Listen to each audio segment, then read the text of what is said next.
Hello बच्चों। आज हम वन शॉट में खत्म करने जा रहे हैं करंट इलेक्ट्रिसिटी। चलो स्टार्ट करते हैं। Current electricity. करंट क्या? करंट करंट क्या होता है? The rate of flow of charge constitute electric current in A volume of the conductor. ठीक है, तो एवरेज करंट क्या होगा आपका? दो करंट की बात करेंगे, एवरेज और इंस्टेंटेनियस करंट। तो एवरेज करंट क्या होता है आपका? चार्ज का जो फ्लो होता है, डेल्टा क्यू। ठीक है, charge interval upon time interval आपका कहलाता है एवरेज करंट। इसी तरह अगर आपको, ठीक है, किसी इंस्टेंट पे बात करनी हो, ठीक है, कि t इक्वल्स टू 1 सेकेंड पे, तो वो होता है इंस्टेंटेनियस करंट। तो इंस्टेंटेनियस करंट क्या होता है? I इंस्टेंटेनियस होता है limit delta t tends to 0, ये dq बाई dt आपका बन जाता है dq बाई dt। राइट, ये आपका फ्लो है। क्या? चार्जेस का फ्लो। एवरेज जब निकालते हैं, ठीक है, तो टाइम इंटरवल जैसे बात करें t इक्वल्स टू 2 सेकेंड से t इक्वल्स टू 4 सेकेंड, तो वो इंटरवल वो कहलाता है टाइम इंटरवल। ठीक है, इसी तरह चार्जेस का फ्लो यहां से वहां कितना, ठीक है, तो वो अलग अलग वैल्यूज पे, अलग अलग टाइम पे अलग अलग वैल्यूज आएगी, तो वो एवरेज करंट निकाली जाती है। ठीक है, क्या? एवरेज करंट वैसे निकाली जाती है। इंस्टेंटेनियस करंट किसी पर्टिकुलर इंस्टेंट में, क्या? किसी पर्टिकुलर इंस्टेंट में हम देखें, अगर Q इक्वेशन दिया हुआ है टी स्क्वायर प्लस 2t, अब t इक्वल्स टू 1 सेकेंड में आपको करंट निकालनी है। ठीक है, तो पर्टिकुलर 1 सेकेंड की बात हो रही है, तो वो क्या? Instantaneous current, value of current at any instant. तो वही तो चार्ज की इक्वेशन है, Q फंक्शन ऑफ t दिया हुआ है, तो आइए आपको पता है क्या करना है, dq बाई dt डिफरेंशिएशन करना है। तो i equals to dq by dt, तो इसका डिफरेंशिएशन आप करोगे तो आएगा 2t प्लस 2। आपको कितना निकालना? t इक्वल्स टू 1 सेकेंड पे, तो t इक्वल्स टू 1 सेकेंड पे आपका वैल्यू क्या आ जाएगा? यहाँ पे रख देंगे आपका 2 इंटू 1 प्लस 2, तो ये आ जाएगा 4 एम्पियर। तो ये करंट की इंस्टेंटेनियस वैल्यू आ गई t इक्वल्स टू 1 पे 4 एम्पियर। राइट, अब आपका अगर चार्ज गिवन है तो करंट निकाला, उल्टा भी पूछ सकता है। क्या? आपका करंट गिवन हो, चार्ज निकालना है, तो आपको पता है कि एक फॉर्मूला और होगा, Q equals to integration of i d t. तो उसमें आपको कहाँ से कहाँ चार्जेस का फ्लो है, तो t की लिमिट्स दी हुई होगी कि 2 सेकंड से 4 सेकंड तक, जो भी t1 से t2 तक जो भी वैल्यू होगी, तो आप चार्जेस का फ्लो भी निकाल सकते हो। तो ये दो तरह के बेसिक क्वेश्चन आपको मिलेंगे। अब करंट की बात करें, तो करंट की यूनिट्स की बात करें, तो यूनिट सबको ऐसा ही, यूनिट सबको पता है, एम्पियर होती है। सीजीएस यूनिट क्या होती है? बायोट होती है। तो यहाँ लिख लें, सीजीएस यूनिट जो करंट की होती है वो क्या होती है? बायोट होती है। क्या होती है? बायोट होती है। ठीक है, बायो सावर्ट लो वाला याद रखें, बायोट। राइट, ये इंस्टेंटेनियस और एवरेज करंट हो गई। राइट, आगे हम बात करें तो करंट की प्रॉपर डेफिनेशन क्या है? करंट का फ्लो क्या है? The number of charges per unit volume of the conductor. तो एक कंडक्टर ड्रॉ कर लेते हैं, क्या? एक कंडक्टर बना लेते हैं। अब कंडक्टर दो टाइप्स के होंगे, ओपन कंडक्टर और क्लोज कंडक्टर। तो यहाँ देखिए, ओपन कंडक्टर और क्लोज कंडक्टर में क्या डिफरेंस? ये हो गया ओपन कंडक्टर, ये हो गया आपका क्लोज कंडक्टर। क्लोज कंडक्टर में क्या करेंगे हम? इसको बैटरी से कनेक्ट कर देंगे, सोर्स से कनेक्ट कर देंगे। तो ये हमारा एक सोर्स लगा दिया। अब यहाँ और यहाँ में क्या डिफरेंसेस है वो देखें। सबसे पहले इलेक्ट्रॉन जो है वो फ्री टू मूव है। यहाँ जो मोशन हो रहा है वो रैंडम हो रहा है। कोई भी इलेक्ट्रॉन, कोई यहाँ जा रहे हैं, कुछ यहाँ जा रहे हैं, कोई भी इलेक्ट्रॉन कहीं पे भी मूव कर रहा है। ठीक है, जबकि यहाँ क्या होगा? यहाँ मोशन यूनिफॉर्म होगा। क्यों होगा? क्योंकि यहाँ क्या है आपका, ये पॉजिटिव टर्मिनल या नेगेटिव टर्मिनल, बैटरी का पोटेंशियल V है। तो यहाँ कंडक्टर के क्रॉस टर्मिनल ए और बी पे ये V हो जाएगा, और ये हायर पोटेंशियल, ये लोअर पोटेंशियल 0 हो जाएगा। तो यहाँ पोटेंशियल डिफरेंस डेवलप हो जाएगा। कंडक्टर में इलेक्ट्रॉन्स दोनों में ही हैं, यहाँ पे भी है, यहाँ पे भी है, मूव यहाँ पे भी कर रहे हैं, वहां पे भी कर रहे हैं। ठीक है, बट यहाँ रैंडम मोशन हो रहा है। कैसा हो रहा है मोशन? रैंडम। यहाँ जो मोशन हो रहा है कैसा हो रहा है? रैंडम हो रहा है। कोई भी इलेक्ट्रॉन कहीं पे भी जा रहा है, ठीक है, क्या कर रहा है, और सक्सेसिव कोलिजन कर रहा है, क्या कर रहा है, कोलिजन कर रहा है, क्या कर रहा है, टकरा रहा है। सक्सेसिव कोलिजन अभी इंपॉर्टेंट वर्ड है, अभी याद रखेंगे। कोलिजन कर रहा है, क्या कर रहा है, टकरा रहा है, इलेक्ट्रॉन टकरा रहा है। तो सक्सेसिव कोलिजन क्या टर्म्स है, सक्सेसिव कोलिजन, कोलिजन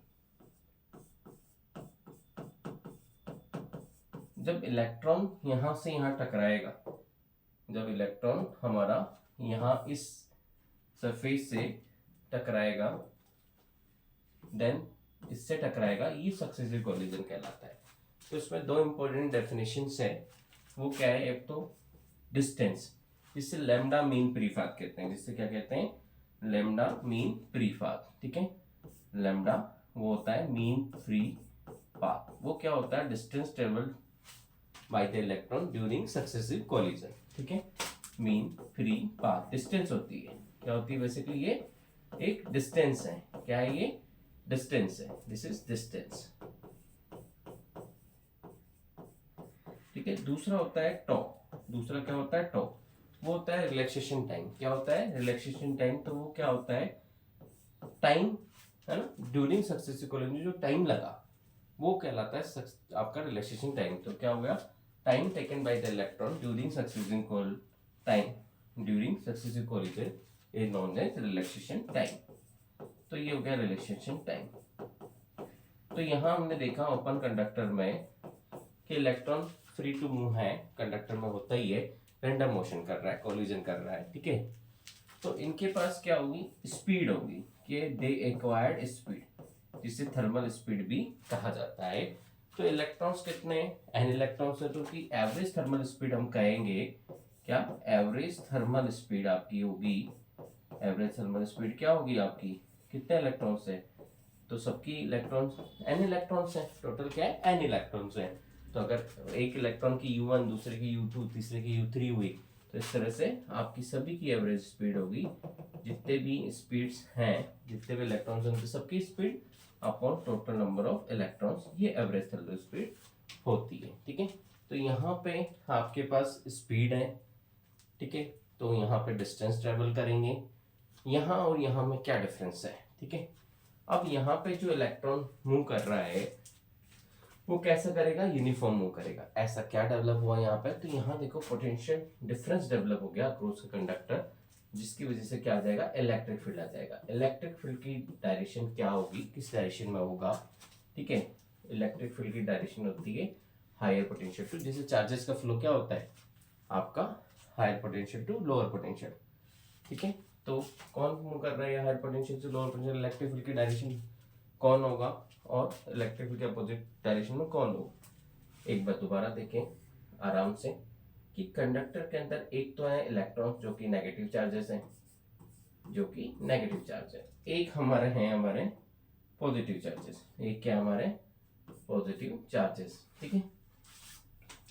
अब यहाँ पे कंडक्टर के अंदर मूवमेंट कैसा होगा, इलेक्ट्रिक फील्ड की डायरेक्शन में क्या होगा, पॉजिटिव चार्ज होगा, तो पॉजिटिव इधर जाएगा, इलेक्ट्रॉन हमारा इधर आएगा, और करंट इलेक्ट्रॉन के अपोजिट डायरेक्शन में फ्लो होती है। तो हमें पता है, हमने पढ़ा है इलेक्ट्रोस्टैटिक्स में कि इलेक्ट्रिक फील्ड की डायरेक्शन में पॉजिटिव चार्ज क्या होता है, in the direction of electric field.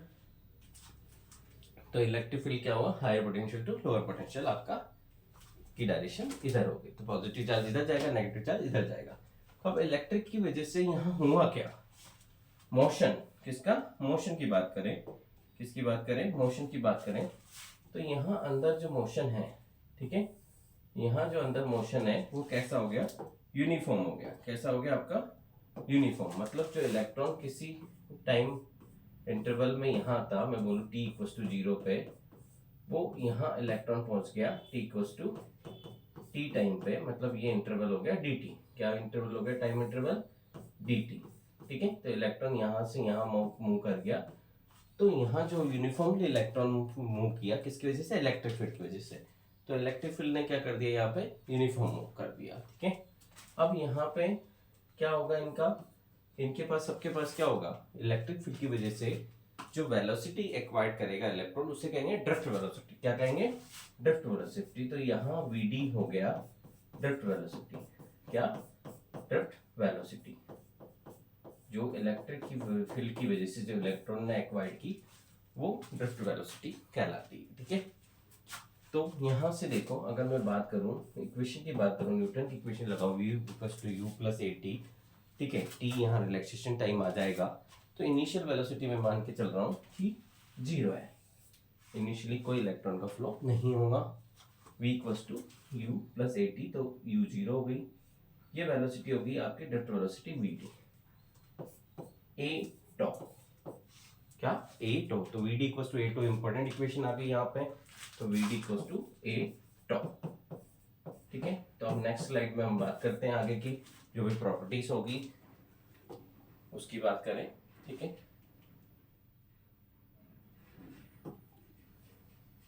चलो इधर देखो, तो हमारा आ गया we d equals to a tau, क्या आ गया ए टॉ। हमें पता है जो फोर्स होता है इलेक्ट्रॉन पे वो होता है QE, क्या QE, तो यहाँ इलेक्ट्रॉन चार्ज है तो E होगा, क्या होगा E होगा। ठीक है, F इक्वल्स टू होता है ma, तो यहाँ पे ma इक्वल्स टू E, तो A की वैल्यू आ गई E/m। ठीक है, तो यहाँ से हम VD इक्वल्स टू लिख सकते हैं हमारा E। ठीक है, ये इलेक्ट्रॉन पे चार्ज है, इलेक्ट्रिक फील्ड है, बाई m इंटू टॉ। अब एक वर्ड आता है आपका मोबिलिटी, वो होता है म्यू। क्या होता है? Mu is mobility. मोबिलिटी क्या होता है? मूवमेंट ऑफ फ्री इलेक्ट्रॉन, जो सेमीकंडक्टर में भी आप पढ़ते हो। ठीक है, तो ये क्या होता है? Drift velocity per unit electric field वो होता है मोबिलिटी। ठीक है, तो यहाँ पे वी डी इक्वल्स टू हो गया म्यू ई। यहाँ पे देखो, यहाँ पे वी डी इक्वल्स टू क्या हो गया? Mu E. तो यहाँ देखो वी डी इक्वल्स टू जो कोफिशिएंट है यहाँ पे, क्या जो ये कोफिशिएंट है ई टो बाई एम, ये ई टो बाई एम ये क्या कहलाएगा? म्यू कहलाएगा। तो यहाँ म्यू की वैल्यू आपने लिख दी e tau by m, constant mobility होता है। तो पहला ये हुआ। ठीक है, आगे बात करें हम। ठीक है, तो आगे क्या हुआ? Current density. आगे क्या है? Current density. तो जे आपका जे क्या होता है? Current density. क्या होगा? Current density. क्या? Current density. J equals to होता है आई अपॉन ए। क्या? I upon A. अब ये करंट का क्या फॉर्मूला है? तो आप पहली स्लाइड में देखें, अपन हमने बात की थी, इसकी बात करें। देखिए, तो यहाँ पे निकाले करंट। ठीक है, क्या निकालें? यहाँ पे करंट निकालें। ठीक है, तो यहाँ देखें, ये वाला पोर्शन में थोड़ा सा रुक कर रहा हूँ, यहाँ पे ये वाला पार्ट थोड़ा सा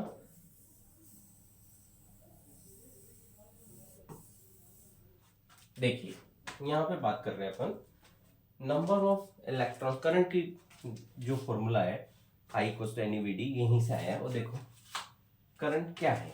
करंट का हमने डेफिनेशन बोला, number of electrons, the flow, the number of electron flow in volume of the conductor. ठीक है, तो कितने इलेक्ट्रॉन फ्लो कर रहे हैं? एन। तो हम बात कर रहे हैं चार्ज की। किसकी बात कर रहे हैं? चार्ज की। तो यहाँ देखिए डायग्राम में कि यहाँ पे t इक्वल्स टू 0 पे यहाँ था, और t इक्वल्स टू किसी t पे यहाँ पहुंच गया, इसका टाइम इंटरवल हो गया dt। क्या हो गया? dt। तो हम चार्जेस की फ्लो की बात कर रहे हैं। क्या? चार्जेस का flow per unit volume of the conductor.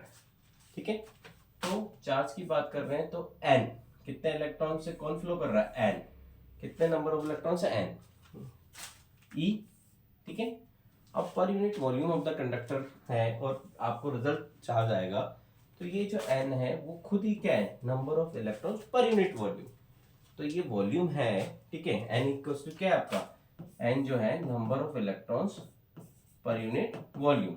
Number of electrons को या चार्जेस को बात एक ही, चार्जेस में कौन है? इलेक्ट्रॉन। ठीक है, तो वॉल्यूम यहाँ आ गया। तो चार्जेस के लिए आपको क्या करना पड़ेगा? चार्जेस का फ्लो देख रहे हैं अपन, तो यहाँ पे वॉल्यूम से मल्टीप्लाई करेंगे, तो वॉल्यूम क्या होगा आपका? वॉल्यूम जो होगा वो होगा एरिया इंटू लेंथ। तो एरिया इसका कंडक्टर का, ठीक है, लेंथ मतलब कितनी डिस्टेंस ट्रेवल कर रहा है, क्योंकि जो पूरी जो लेंथ है इसकी हमने मानी है एल, बट ये यहाँ से यहाँ इंटरवल में पूरी एल तो ट्रेवल नहीं कर गया, तो जो डिस्टेंस ट्रेवल कर रहा है यहाँ से वो हमने मान ली x। किससे कर रहा है? डायरेक्ट वेलोसिटी vd से। ठीक है, तो आपको पता है कि v जो होती है, ठीक है, वो x बाई टी होती है। क्या? x by T. ठीक है, v वेलोसिटी होगी, x जो यहाँ से यहाँ ये जो डिस्प्लेसमेंट ट्रेवल कर रहा है x, और जो टाइम इंटरवल लगा रहा है वो dt। क्या? dt। तो इसको dt कर दें, तो यहाँ से x की वैल्यू आ गई और ड्रिफ्ट वेलोसिटी vd कर दें, तो यहाँ x आ गया vd इंटू डी टी। क्या? vd into D t. तो हम क्या बात कर रहे हैं? Number of electrons per unit volume of the conductor. ठीक है, हम निकाल रहे हैं, तो टोटल चार्ज निकाल रहे हैं, हमने अभी बोला। ठीक है, ये क्या है? क्रॉस सेक्शन में छोटा सा हमने स्मॉल चार्जेस का फ्लो लिया, इसलिए हमने डी क्यू बोला है। क्या बोला है? डी क्यू बोला है। ठीक है, तो एन ई ए, यहां से चले जाओ, एरिया इंटू डिस्टेंस, तो वे डी डी टी, तो ये वॉल्यूम आ गया आपका। तो n number of electrons, n E and volume आ जाएगा, वॉल्यूम से वॉल्यूम कट गया तो ये बच जाएगा, तो वॉल्यूम की जगह आप लिख दो V D into D T. ठीक है, तो यहाँ डी टी ये अगर आप यहाँ नीचे भेज दो तो ये बन जाएगा D Q by D T current. क्या बन जाएगा? करंट। तो करंट का फॉर्मूला आ गया एन ई, आपका एरिया कहाँ गया? Area into we D D T, यहाँ एरिया भी था, तो N E A we D. ठीक है, तो ये करंट हो गया, तो ये हमारा करंट हो गया। तो यहाँ से करंट की वैल्यू हमें निकालनी थी N E A we D. चलो वापस अपनी स्लाइड पे। ठीक है, तो यहाँ पे करंट आ गया N E A we D, N E A we D, तो किससे डिवाइडेड होगा? एरिया से। तो यहाँ करंट डेंसिटी जी आ गया आपका N E and V D. ठीक है, वी डी कोस टू होता है एटो। क्या होता है? एटो। तो N E V D cos to A tau, V D cos to A tau, last slide में। ठीक है, तो ए की जगह ई बाई एम, तो e by M into tau, तो यहां से ये बन गया N E square tau by M into e. तो ये जो आपका रिलेशन आया है, ये नेक्स्ट टर्म है आपकी, क्या नेक्स्ट टर्म है आपकी? सिग्मा। क्या? सिग्मा। ये कहलाती है कंडक्टिविटी। क्या कहलाती है? कंडक्टिविटी। ठीक है, तो इसका फॉर्मूला क्या आया? यहाँ देखो, कंडक्टिविटी और करंट डेंसिटी में जो रिलेशन है वो यही है, J equals to sigma E. मतलब ये वाली जो टर्म्स है वो सिग्मा हो जाती है। क्या हो जाती है? सिग्मा। तो यहाँ से हमारा फॉर्मूला J इक्वल्स टू हो जाएगा सिग्मा इंटू ई। तो यहाँ से हमारी सिग्मा जो है कंडक्टिविटी कहलाती है, उसका फॉर्मूला आ जाएगा N E square tau by M. ठीक है, तो ये हो गया आपका J और E में रिलेशन। एक और टर्म्स आती है, वो होती है रेजिस्टिविटी, रो। वो क्या होती है? रेसिप्रोकल ऑफ द कंडक्टिविटी कहलाती है। ठीक है, तो इसका रेसिप्रोकल हो जाएगा m अपॉन एन ई स्क्वायर टो। ठीक है, ये आपका क्या हो जाएगा? रो, कंडक्टिविटी हो जाएगा। राइट, आगे अब एक और टर्म्स की बात करें, एक और रिलेशन में। ठीक है, हमारे पास में एक और रिलेशन की बात करें। ठीक है, तो एक और रिलेशन आता है, ओम्स लॉ की बात करेंगे, रजिस्टर की वैल्यू निकालेंगे। तो वो कैसे आएगा? देखो, हमें पता है, ठीक है, आई का फॉर्मूला यूज करें। आई इक्वल टू होता है n E A into we D. ठीक है, यहां से n E A we d की जगह एटो। क्या? एटो। ए की जगह e by M into tau. ठीक है, तो यहां से हो जाएगा N E square A tau by M into e. ये आई चल रहा है। क्या चल रहा है? आई चल रहा है। ठीक है, दोबारा देख लें, एन ई वी डी की जगह ए टो, ए होता है ई बाई एम, ठीक है, इंटू टो, तो ये एन ई स्क्वायर, क्या हो गया आपका? N E square A tau by M into e. अब आपको क्या निकालना? रजिस्टर निकालना है, तो आपको पता है ohm's law, V equals to I R. क्या होता है? ओम्स इक्वेशन क्या है? V equals to I R, तो I equals to V by R. क्या? V by R. ठीक है, तो यहां से अगर मैं करूं इसमें, E की जगह क्या लिख सकता हूँ? इलेक्ट्रिक फील्ड की जगह V बाई एल। क्या लिख सकता हूँ? V by L.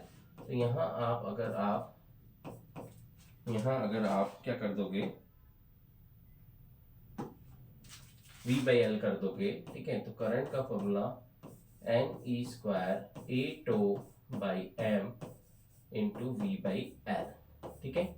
तो यहाँ से देखो, अगर मैं I बाई वी कर देता हूँ, क्या कर देता हूँ, I बाई वी, अगर V को इधर ले आता हूँ तो ये N E square A tau by M L हो जाएगा, ठीक है। यहाँ देखो R इक्वल टू होता है यहाँ पे V बाई आई, क्या होता है R, V बाई आई, तो I बाई वी क्या हो जाएगा 1 बाई आर, ठीक है। तो R की वैल्यू क्या हो जाएगी, इसका रेसिप्रोकल हो जाएगी, तो ये फॉर्मूला हो गया M L upon N E square into A tau, ठीक है। तो ये सब जितने भी फॉर्मूले थे हमने डिस्कस कर लिए, आगे हम बात करते हैं नेक्स्ट स्लाइड में, ठीक है।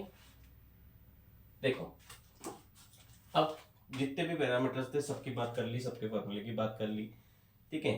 ओम्स लॉ क्या होता है, ठीक है, आपको पता है ओम्स इक्वेशन क्या होती है, राइट, है ना। अब यहाँ की बात करें अगर, तो ओम्स लॉ की बात कर ही ले, ठीक है। ओम्स लॉ, क्योंकि एक छोटा सा क्वेश्चन आता है, ठीक है, वो क्या होता है आपका, V equals to ohm's equation है, V equals to I R, ठीक है, क्या आई आर। इसमें क्या होता है, ओम्स लॉ क्या होता है, whenever current flow through the conductor, जब किसी कंडक्टर में करंट फ्लो की जाती है तो जो पोटेंशियल डेवलप होता है कंडक्टर के क्रॉस, ये कंडक्टर है, ठीक है, ये कंडक्टर है, और ये ए और बी के क्रॉस क्या हो गया, पोटेंशियल डेवलप हो गया V, ये हायर पोटेंशियल हो गया 0, हमने देखा था, पोटेंशियल डिफरेंस डेवलप हो गया, ठीक है। तो ये जो V है यहाँ, ठीक है, ये V अलग है, ये अप्लाइड सोर्स अप्लाइड वोल्टेज है, और ये पोटेंशियल डिफरेंस जो कंडक्टर के क्रॉस है, क्योंकि कंडक्टर एक नहीं एक से ज्यादा भी हो सकते हैं, इसलिए V की बात कर रहे हैं। तो ओम्स लॉ क्या होता है, whenever current flow through the conductor is directly proportional to the flow of current, तो यह प्रोपोर्शनल कांस्टेंट हटेगा और क्या आ जाएगा, R आ जाएगा, ठीक है, क्या आ जाएगा R। तो R इक्वल टू हो गया V बाई आई। तो यहाँ पे हम बात करें, अगर इक्वेशन की बात करें, स्लोप m जो होगा वो कांस्टेंट है, R क्या है जो कांस्टेंट है, वो क्या है slope, V upon I, change in voltage upon change in current जो है वो स्लोप देगा, मतलब आपका क्या देगा, स्लोप m देगा, ठीक है। तो यहाँ हम कर्व यूज करें, सपोज ये कर्व है हमारा, ठीक है, ये एंगल हमारा ये दो है, एक θ1 है और एक ये θ2 है, ठीक है। तो हम बात करें कि किसका रेजिस्टेंस ज्यादा होगा, ये दो रेजिस्टेंस है R1 R2, ठीक है। तो यहां से बात करें m जो है स्लोप, वो होता है tan थीटा, क्या होता है tan थीटा, क्या tan थीटा। तो इसमें वैल्यूज होनी चाहिए, आपको क्या होनी चाहिए, वैल्यूज होनी चाहिए, ठीक है। तो θ1 क्या होगा आपका, सपोज 30, ठीक है, ये क्या हो गया आपका 45, कितना हो गया 45। तो किसका स्लोप ज्यादा होगा, तो tan 30 tan 45 में आपको वैल्यूज पता है, tan 30 क्या होता है आपका sin 30 अपॉन cos 30, ठीक है, sin 30 क्या होता है आपका 1/2, cos 30 क्या होता है √3/2, तो 1/√3 आता है, ठीक है, 1/√3 1 अपॉन 1.7, मतलब 1 से छोटा, ठीक है। तो θ1 जो है, ठीक है, tan θ1 छोटा है, ठीक है, तो रेजिस्टेंस जो R1 होगा वो भी छोटा होगा, किसका स्लोप ज्यादा है, tan θ2 45 का, तो M2 is greater than M1, ठीक है। इसी तरह R2 ग्रेटर देन होगा R1, जिसका स्लोप ज्यादा है उसकी वैल्यू ज्यादा है। इससे ये क्वेश्चन हम समझ पाए, राइट। आगे देखो, आगे हम बात करते हैं कंडक्टर और सेमीकंडक्टर की, ठीक है। रेजिस्टेंस से टर्म्स इंपॉर्टेंट है हमारी, रेजिस्टेंस, तो रेजिस्टेंस किन किन चीजों पर डिपेंड करता है, तो रेजिस्टेंस डिपेंड करता है, रेजिस्टेंस का फॉर्मूला होता है रो एल बाई ए, तो resistance depends on L and area, ठीक है। रेजिस्टेंस लेंथ बढ़ने पे बढ़ता है, प्रोपोर्शनल रिलेशन है, और एरिया के इनवर्सली प्रोपोर्शनल है। रो होता है रेजिस्टिविटी, क्या होता है रो, रेजिस्टिविटी, क्या होता है रेजिस्टिविटी। तो एक छोटा सा क्वेश्चन इसमें फ्रॉम किया है कि एल को अगर ट्वाइस कर दिया जाए, ठीक है, तो आपका रेजिस्टेंस पहले क्या थी, रेजिस्टेंस आर था, क्या था पहले रेजिस्टेंस आर था, लेंथ एल थी, ठीक है। अब लेंथ को 12 कर दिया तो न्यू रेजिस्टेंस क्या होगा, क्या होगा, न्यू रेजिस्टेंस क्या होगा, ठीक है।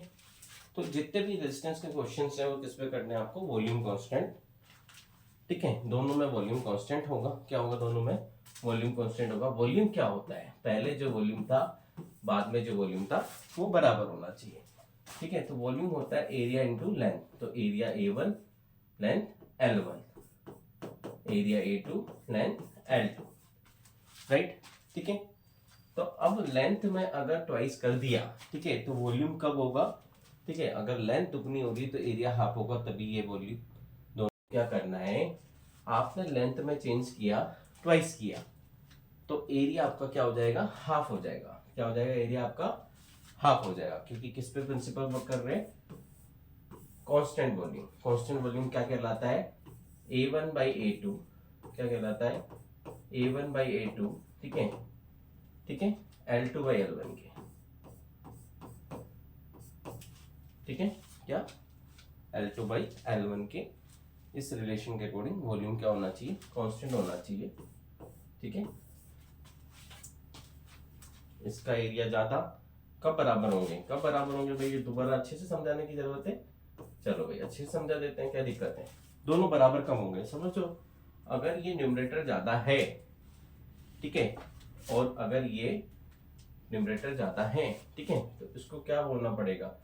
बराबर होने के लिए अगर ये एरिया, ठीक है, हमने एरिया क्या किया अपना, यहाँ क्या चेंज किया? लेंथ में चेंज किया। तो पहले लेंथ L थी, इसको बढ़ा दिया। क्या? इसको बढ़ा दिया। ठीक है, तो अब देखें अपन A2 को क्या होना पड़ेगा? ठीक है, A2 को क्या होना पड़ेगा? लेंथ बढ़ गई, ठीक है, ठीक है, तो यहाँ पे क्या था? लेंथ कम थी, एरिया ज्यादा था। क्या था? एरिया ज्यादा था। अब यहाँ लेंथ बढ़ गई तो एरिया को क्या होना पड़ेगा? कम होना पड़ेगा, तभी तो बराबर होगा, वॉल्यूम कांस्टेंट। ठीक है, इस तरह से दोनों बराबर होंगे। ठीक है, तो हमारा लेंथ अगर ट्वाइस हो गया तो एरिया क्या हो जाएगा? क्या हो जाएगा? हाफ हो जाएगा। तो यहाँ जो आंसर आ जाएगा आपका, एरिया जो नया एरिया है आपका, क्या आ जाएगा यहाँ पे? A/N। तो आपका क्या हो गया formula? Rho into 2L upon area क्या हो गया? A/2। तो ये क्या हो गया आपका? पहले रेजिस्टेंस क्या था? रो L/A था, लेंथ L थी, एरिया A था। ठीक है, अब जैसे लेंथ ट्वाइस करी तो एरिया हाफ हो गया। ठीक है, तो ये हो गया 4 रो L/A, मतलब क्या हो गया? 4R रेजिस्टेंस हो गया। क्या हो गया? 4R। तो R न्यू हो गया 4R। तो आपको क्या फॉर्मूला आया? अगर एन टाइप लेंथ को इंक्रीज किया जाए, ठीक है, तो एरिया एन टाइम क्या हो जाएगा? डिक्रीज हो जाएगा। तो आपका फॉर्मूला आ गया यहाँ पे n²R। क्या फॉर्मूला आ गया आपके यहाँ पे? R equals to R new जो होगा, ठीक है, वो n² इंटू R हो जाएगा। ठीक है, देखो यहाँ पे ट्वाइस किया था, ठीक है, n की वैल्यू कितनी थी? 2 थी, तो कितना हो गया? 2 का स्क्वायर 4। ये आंसर हो गया 4। तो आप डायरेक्ट इस फॉर्मूले से भी करा सकते हो कि न्यू रेजिस्टेंस की वैल्यू क्या होगी। आगे बात करें, देखो आगे हम बात कर रहे हैं रेजिस्टेंस का। सेमीकंडक्टर और कंडक्टर की बात करें तो क्या होता है? ठीक है, दो तरह के मटेरियल है। एक कंडक्टर, क्या? एक कंडक्टर। कंडक्टर क्या होता है आपका? पॉजिटिव कोफिशिएंट ऑफ टेम्परेचर होता है। ठीक है, मतलब अल्फा क्या होता है इसका? पॉजिटिव होता है। सर ये अल्फा क्या होता है? तो एक फॉर्मूला देखो रेजिस्टेंस का, फिर कंडक्टर सेमीकंडक्टर की बात करेंगे। R इक्वल्स टू होता है किसी टेम्परेचर पे RT। ठीक है, कंडक्टर के लिए फॉर्मूला है RT इक्वल्स टू होता है R0, ठीक है, 1 प्लस अल्फा डेल्टा T। ठीक है, ये फॉर्मूला है आपका। मतलब रेजिस्टर का इनिशियल रेजिस्टेंस दिया हुआ हो इनिशियल टेम्परेचर पे, फिर टेम्परेचर आपने बढ़ाया तो रेजिस्टेंस की वैल्यू क्या होगी? ये है रेजिस्टेंस, किस टेम्परेचर की बात कर रहे हो? ठीक है, ये होगा आपका इनिशियली रेजिस्टेंस या 0, ठीक है, केल्विन पे, या कुछ भी हो सकता है। पहले हो सकता है कि आपने पहले से कुछ टेम्परेचर हो फिर और बढ़ाया हो। ठीक है, तो इनिशियली, ठीक है, रेजिस्टेंस की वैल्यू इनिशियली टेम्परेचर पर। ठीक है, क्योंकि ये डेल्टा टी भी क्या होगा आपका? क्या होगा? T minus T note. क्या होगा? T minus T note. ठीक है, तो यहाँ पे हम बात कर रहे हैं, अब बात कर रहे हैं तो अल्फा ये वाला, क्या? अल्फा ये हो गया। ठीक है, चाहो तो इसको फॉर्मूले को हम, ठीक है, अल्फा की वैल्यू निकाल सकते हैं। अल्फा क्या आएगा? ठीक है, ये अल्फा क्या आएगा? RT अपॉन R0 यहाँ भेज दो। ठीक है, ये R0 यहाँ भेज दिया। ठीक है, -1 इक्वल्स टू हो गया अल्फा डेल्टा T। ठीक है, तो अल्फा हो गया अपॉन डेल्टा टी, तो ये आ गया आपका यहाँ से अल्फा की वैल्यू आ गई। ठीक है, ठीक है, इसकी अपन को इतनी ज्यादा डिटेल नहीं बात करनी, हमें ये फॉर्मूला यूज करना है। और यहाँ पे क्वेश्चन दिए हुए हैं एनसीईआरटी में, ठीक है, मॉड्यूल में, ठीक है, तो हम उसी की बात कर रहे हैं। ठीक है, तो बात हो रही कंडक्टर की। ठीक है, तो कंडक्टर में जो अल्फा होता है वो क्या होता है, पॉजिटिव कोएफिशिएंट ऑफ टेम्परेचर होता है। क्या होता है, पॉजिटिव कोएफिशिएंट ऑफ टेम्परेचर, मतलब टेम्परेचर बढ़ाने पे रेजिस्टेंस बढ़ता है। क्या होता है, रेजिस्टेंस इंक्रीज होगा किसमें, कंडक्टर में। जबकि सेमीकंडक्टर में क्या होता है, उल्टा होता है, टेम्परेचर बढ़ाने पे रेजिस्टेंस डिक्रीज होता है। तो वो क्या होता है, सेमीकंडक्टर में नेगेटिव कोएफिशिएंट ऑफ टेम्परेचर होता है। सेमीकंडक्टर की बात करें तो सेमीकंडक्टर में आपका क्या होता है, नेगेटिव होता है। ठीक है, अल्फा क्या होता है, नेगेटिव होता है। ठीक है, दोनों के कर्व आप देख सकते हैं, जहाँ टेम्परेचर बढ़ रहा हो, टेम्परेचर से रेजिस्टेंस की वैल्यू बढ़ रही है, वो कंडक्टर होगा। टेम्परेचर बढ़ा के रेजिस्टेंस वैल्यू घट रही है तो ठीक है क्या होगा, सेमीकंडक्टर होगा। इसमें लीनियर कर्व आएगा। ठीक है, कैसे कर्व आएगा, लीनियर, मतलब बढ़ने से कोई सा भी थोड़ा लीनियर या इस तरह से इंक्रीजिंग कर्व आएगा। इसमें क्या आएगा, कुछ डिक्रीजिंग कर्व आएगा, टेम्परेचर बढ़ने पे आपका रेजिस्टेंस घटेगा। ठीक है, रेक्टेंगुलर हाइपरबोला टाइप में कर्व आएगा। ठीक है, तो ये बात हुई कंडक्टर और सेमीकंडक्टर की, राइट। इस पे वैसे कोई क्वेश्चन आप देख लोगे। ठीक है, टी इक्वल्स टू, है ना, कोई भी मान लो, है ना, केल्विन में, सेंटीग्रेड में टेम्परेचर दिया इनिशियली, उसमें आपको देख लो अगर टेम्परेचर बढ़ाया है तो जो वैल्यू होगी रेजिस्टेंस की, जो भी है, सपोज है ना 20 ओम में। ठीक है, T equals to 40 degree centigrade. ठीक है, आपने कर दिया 80 कर दिया। ठीक है, तो